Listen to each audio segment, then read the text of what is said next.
Hey all, and welcome back to Room 66. Today's episode is a story that was passed down to us by a user to remind us all how passing your social media information along to just anyone can be a bad thing. So sit back, relax, and enjoy your stay in Room 66. How Snapchat almost got me killed. I used to work as a grocery store cashier in a small town with a population of less than 1,000. The store was about 30 miles from where I lived, deep in the mountains, and it was a Sunday night, so most of the employees were already gone. It was just my time to leave, too.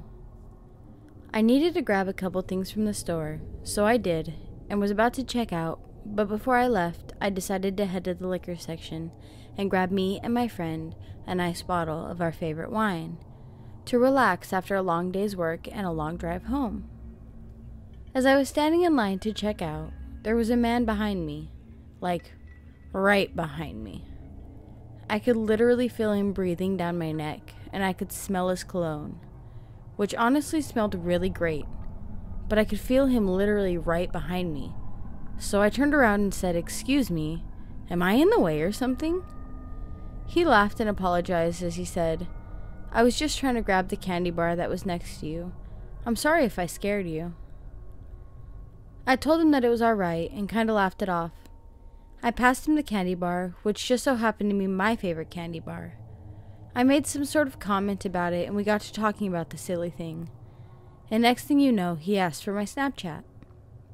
I thought to myself, he smelled good, made me laugh, has my favorite chocolate bar. What's the worst that could happen? That night, I made probably the worst decision I've ever made in my life, and that was giving this man my name. We exchanged usernames and what I thought were real names, and I continued checking out. As I'm walking to my car to load my wine and groceries, I noticed him walk out of the store with absolutely nothing, and I thought it was really strange. No chocolate bar, no bags, nothing. Which should have been a red flag. As I pull into my driveway, I get a Snapchat request from that guy 88, who I assumed to be him. I decided I'd pop a bottle of wine first to unwind and relax after a long day before responding. I actually didn't respond to his request for about 2 hours after me and my roommate Ava killed a bottle of wine and a half and a block of cheese and crackers.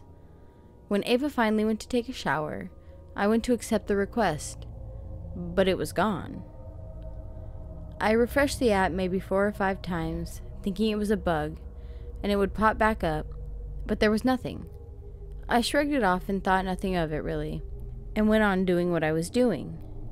After all that wine, I ended up knocking out on the couch with the TV and lights still on. After sleeping for what seemed to be like hours, and seeing the sun glaring into the living room, I searched for my phone to check the time, and there it was again, a Snapchat request from that guy 88. I immediately accepted it and got a message from him saying, "Wow, can't accept a man's friend request?" And honestly, at the time, I took what he said as a joke, but now that I look back at it, he wasn't kidding around at all. So I replied, "Haha, sorry about that. I went home and knocked right out on my bed." His response was, "I don't like liars." And with it was something that was giving me nightmares ever since. It was a picture of me asleep on my couch in front of the TV. It was time-stamped around 3 a.m. And he said, "I'll see you real soon." I woke up my roommate Ava and explained everything that happened to her, and she strongly suggested that we went to the police. We made a report, but there was nothing they or we could really do. We weren't even sure that the name he gave me was actually his name, so we didn't really have anything to go off of. The police suggested to us that this was all a joke, and that we would be just fine, and to make sure our doors were locked. But I didn't feel like it was a joke. This was real. Someone followed me to my home from the store without me noticing, and was in my house taking pictures of me. To me, This shit was as serious as it gets. That night, me and Ava locked our doors and decided to just be bunkmates for the night.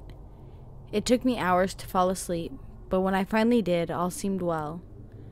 I woke up and made some coffee and noticed Ava had left earlier than usual for work. No new notifications on the phone, not from Snapchat. Thought maybe it was just a joke, gone too far. Maybe whoever that guy was must have just given up on the joke.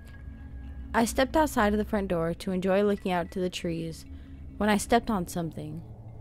I took my foot off of whatever it was and jolted back inside and slammed the door shut. I've never been that scared before in my entire life. There it was, on my front porch, in front of my door, my favorite chocolate bar. I threw the deadbolt on and peeked through the blinds of my windows, just staring into the tree line to see if he was anywhere still out there. And I did that for about 20 minutes with dead silence. I wanted to call the police, but they would just laugh at me if I told them someone left a chocolate bar in front of my door. They wouldn't understand. I was freaking out, so I called Ava. It rang, and at the same time I could hear ringing and vibrations from upstairs. I took my phone off my ear and just listened to it. Ava's phone was ringing upstairs, but last I checked she wasn't in her room. I crept up the stairs and slowly opened Ava's door. Her room was empty, but her phone was on her dresser. Did she just leave her phone? I thought to myself. Then I got a Snapchat notification on my phone. It was from that guy 88. A picture of Ava's lifeless body in a shallow grave, bound with a sign over her neck that said liar. I collapsed on the ground with my phone in my hands, just staring at her. I couldn't believe this crazy man had actually killed her. He really murdered Ava, over someone he didn't even know. I went to call 911 when I got another Snapchat notification. It was from him again, only this time it was a picture of my front door opened. I slammed Ava's door and locked it and called the police. I told them my friend was murdered and the murderer was potentially still in my house. But being that I lived around 30 miles from anywhere, I knew it would take some time for them to get here. I heard a door slam downstairs, so I tried to get Ava's room window open so I could get onto the roof, jump off the second-story balcony onto the first-story garage, jump off of the garage, and make my way into the forest, and cross through it until I see help on the road. I struggled to get Ava's window open. I'm banging on this damn window to budge, which probably gave away my position in the house, because I heard him jolting straight up the stairs and banging on the doors over and over again. I finally get the window open at the same time he breaks the door down. I slid off of the roof into the garage and fractured my elbow, but with all the adrenaline, I just started to run. As I'm running through the trees, away from the house, I hear these loud pops, and it finally clicked in my brain that he was definitely shooting at me from Ava's window. After about the 5th pop, I felt a warm burning sensation in the back of my thigh, and felt the warm wetness of the blood dripping down my leg and my shoe. I just kept running. All I kept thinking about was staying alive, and Ava, my poor sweet friend Ava, who lost her life, all because I gave this man my Snapchat name. She deserved to live, not me. This was my fault. I ran into the tree line by the road and just waited. For about 15 minutes, I waited, watching the roads and listening for any signs of help. From the blood loss and me freaking out, I almost passed out from it all.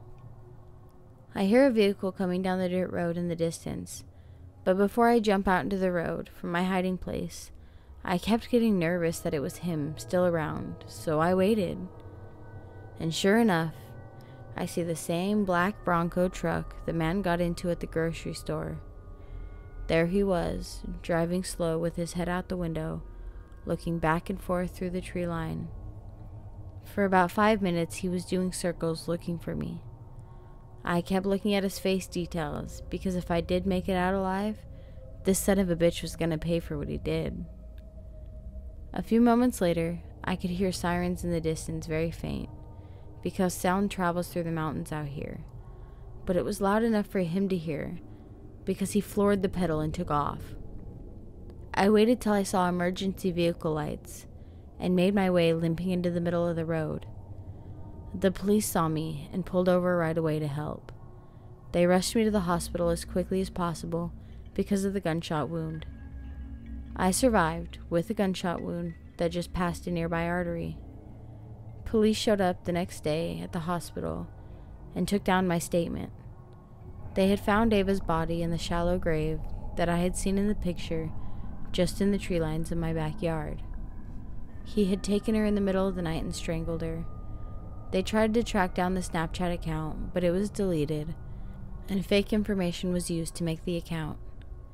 After Snapchat released the account information over to the authorities, they also found a phone in Ava's room. Not hers, but someone else's. It ended up being a prepaid phone, so they couldn't trace any information on it. But they needed to tell me because there were thousands of pictures collected on the phone from the past 2 years. Pictures of me and Ava sitting on our couches, having dinner, sleeping, shopping at grocery stores. It was enough to even freak the detectives out. They had no clue who this man was or where he was, and that absolutely terrified me. After the hospital, I ended up moving from the countryside back to the city with my mother in New York. I feel safer here and around people.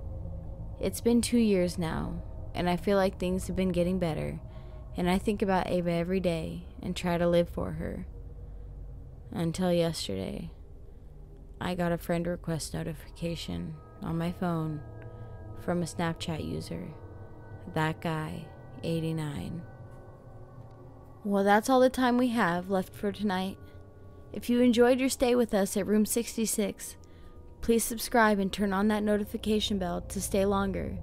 And don't forget to hit that like button. See you all again very soon.